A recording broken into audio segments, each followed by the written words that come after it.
Kevin Costner, you've got a great new role in this movie, Hidden Figures, which will be out around Christmas time. What about Al intrigued you that made you want to play him?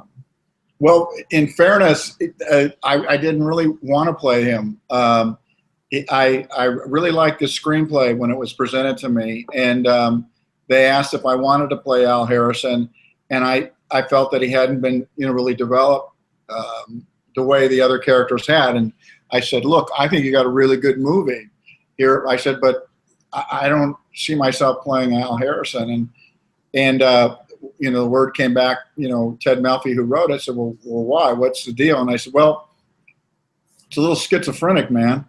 And he goes, well, what do you mean? And I said, well, and this wasn't just easy for me to say because he's a writer, and he has feelings, and so I have to be very careful. But this movie was up and going, and so there wasn't a lot of time to get things like this said. So I said, it's a little schizophrenic. What do you mean? He says, and I said, well, look, he's saying this on this page, and he's saying that. Now, I don't have a problem playing a schizophrenic, but I need to know why, and so does the audience, why he's that way. And so Ted was a little quiet when I said that. And he said, well, the reality is I had the hardest time writing him because he was the character that I didn't get the rights to. And so he's really a composition character made up of 3 different people. And I said, well, bingo, right? That's the problem here. And he said, yeah. He said, so I wasn't able to really concentrate on him. And I said, okay.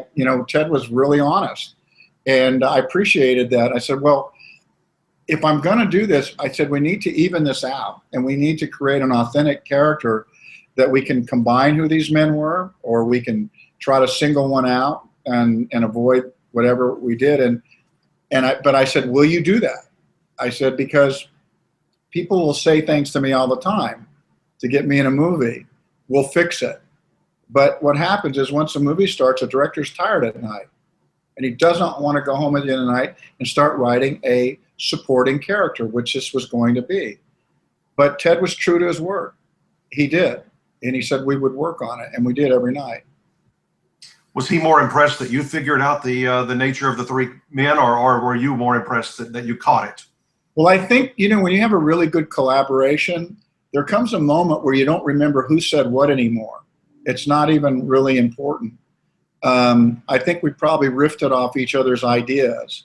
Like I said, he's a really good writer, and he understood what was missing, and we went searching for it, and he allowed me a room to go searching, and he would ultimately decide what got in that film and what didn't.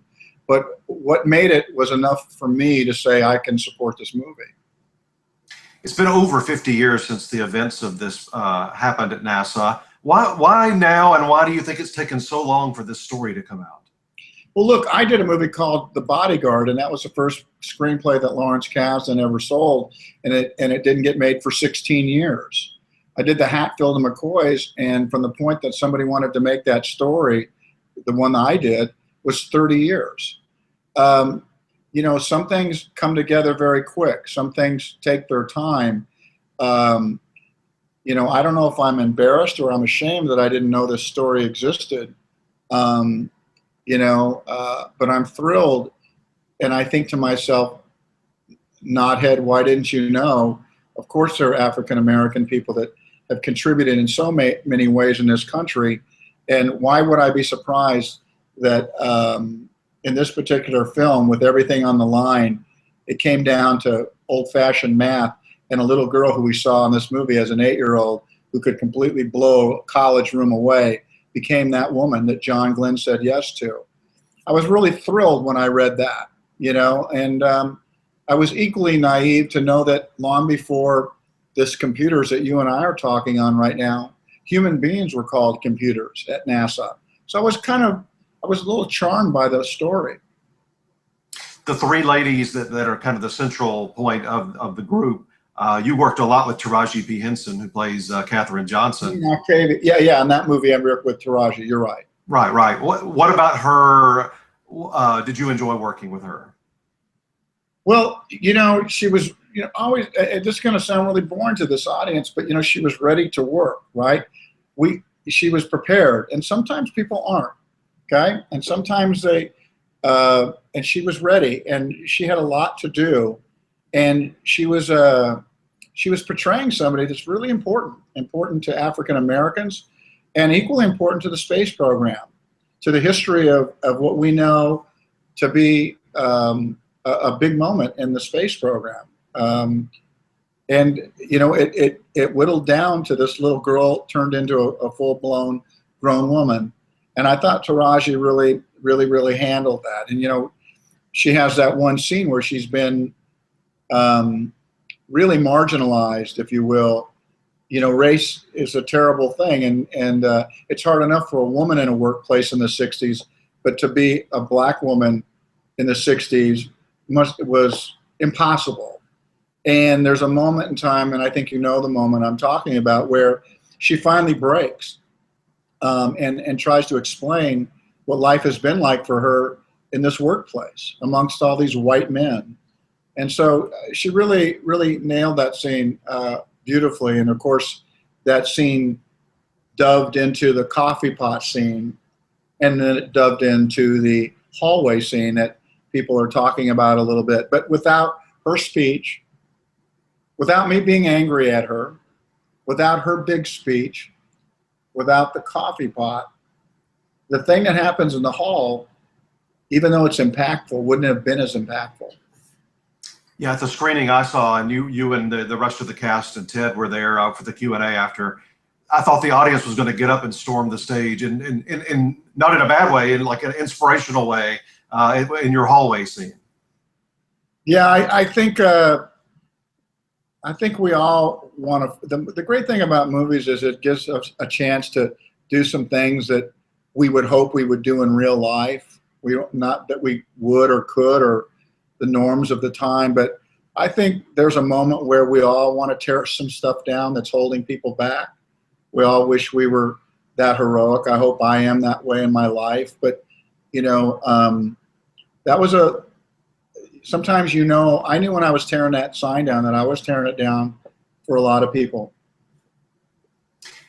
The inspirational nature of this movie, I just feel like the country needs something like this right now. What kind of reactions are you expecting once the whole country gets to see it? I don't know. I don't do movies that are in vogue. I don't do them about what seems to be a style of movie that's being made or whatever. I've always felt a little bit personally out of step with Hollywood. I love it. I've made my movies. I've had my successes, but I don't tend to follow what's popular at the time. Not because I don't like it. It's just I'm usually interested in something else. And so the idea of what I hope is that I hope people see what I thought I saw in this movie, which was I was thrilled by it. I was disappointed in our own history, but I was thrilled that we overcame it, and that the cream did get to the top. Throughout your career, you've done a lot of period movies. Why does that, going back decades or centuries, why does that appeal to you so much? Well, I don't know. I'm not afraid to go back, and travel in time.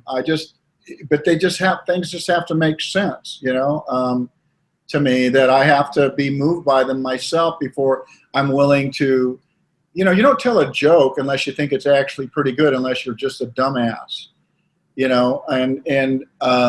because how flat that can go in a party, right? I think we all understand that. So you have to have a little sense in your head that the thing that you're asking people to come see, to pay money to come see it, that they're going to have a chance to be thrilled. And movies can be about a lot of things. They can be about comedies. They can be about history. They can be, love stories. But you got to feel like they can add up to something for that audience that you're intending it for. And for people that feel like they want to see this story, I felt like that this movie had a chance to be those things that you have described as something that seems in a way current, that seems like maybe something we need. I think we just need to be reminded that we, as human beings, that if we give people a chance, it's what can come of it is unmeasurable. We're an awards website. I want to ask you just a couple of quick questions about your career. Dances with Wolves, 2 Oscar wins. You go into the ceremony with Producers Guild win, Directors Guild, Golden Globes. What were your thoughts as you entered the room? Did you feel like, okay, this is ours? No, I think just the opposite. I mean, I'm a pretty, I'm thinking, man, somebody else's music is going to play. And what I mean by that is usually they play if your movie wins, they play the theme from that score of that movie that people have come to know very, very well.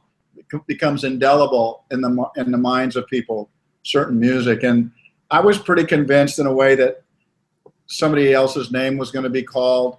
I was going to be okay with that. But, it just happened to start happening. And it was a good reminder to me, just the same way as Hidden Figures is, the same way as the Hatfields was, that I need to be about what interests me. I mean, I did a little movie called Black or White a year and a half ago. I don't know if you saw it. That's a wonderful movie.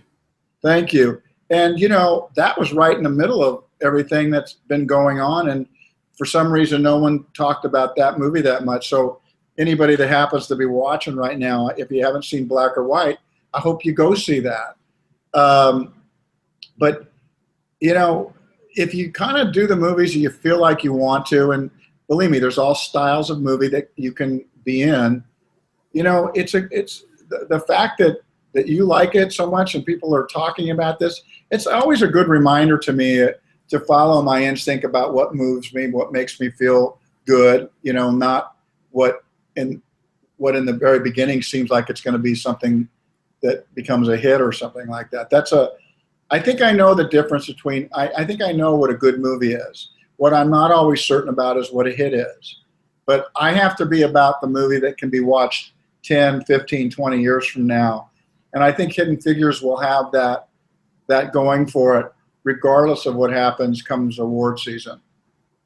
On that Oscar night, it had to be at least a little bit of a sign when Billy Crystal comes out on stage at the opening on a horse in the pose that you had in the movie. That had to tickle you. Well, he's one of the best guys. I mean, we've had Bob Hope and Johnny Carson, but our generation had Billy Crystal, and it's been very hard for people to match up with that 7, 8, 10-year run that he did. I'm not even sure how long it was, but he made me feel special. He forces you to laugh at yourself. He's somebody that is a giant in our business. On Hatfield, you did something very few people have done on the TV side, and that's you won an Emmy, a Golden Globe, and a SAG award for your role. Why did it go over so well? What was it about that character and that project? I never thought that it had that. I mean, it was History Channel's first movie. I like history. You kind of brought that up. I'm in love with writing, and when writing moves me, I think it has a chance to move other people if you can perform it at a pretty high level. It's a very American story. No one's ever confused me for being anything other than American, so it was a good fit for me. But again, there was no kind of anticipatory kind of feeling that this would somehow move its way into award season. I made that simply because that is an interesting time in our history. It's a story that people think they know somehow, not necessarily do know, and it was just done really well. One last question. Whenever I have an Oscar voter on, I love to ask this. You've been voting a good while, and I guess you get to nominate in the acting, directing, and producing side, right? Since you've had nominations in all of those. Yeah, you do. What type? You don't have to give specifics, but what types of especially acting performances really trigger you, make you want to vote for them? Well, there's different kinds of acting that happens. I mean, a lot of times we look at the flashiest things. If you're doing something with a lisp or a limp, and we go, "Ooh, look how interesting that is. That's so interesting." And sometimes there's performances where you just, like Spencer Tracy, you just stand there and deliver, and you let the story, you give it a level of weight, hopefully, just because the words are important and you don't have to do the dance. But you know, there are times in movies where you can disappear into a role, and there's times where you just have to stand for a role. And both things are hard to do. They're hard to do. I think you know, so I think actors look at things and they understand, and they know when a role has a lot of flash, and they also know when a role has just a lot of substance too. That it's your job not to draw so much attention to yourself, but to the story itself. You know, and find a way theatrically to make a jump with it. Well, that is exactly what you do here in Hidden Figures. It's one of the best movies I've seen all year, and I'm really hoping the public will get out and see it here around Christmas time. Yeah, they got to go somewhere. Why not go see Hidden Figures? It'll have them standing up in their seats and cheering, right? There you go. Thank you so much, Kevin. Oh, I appreciate it.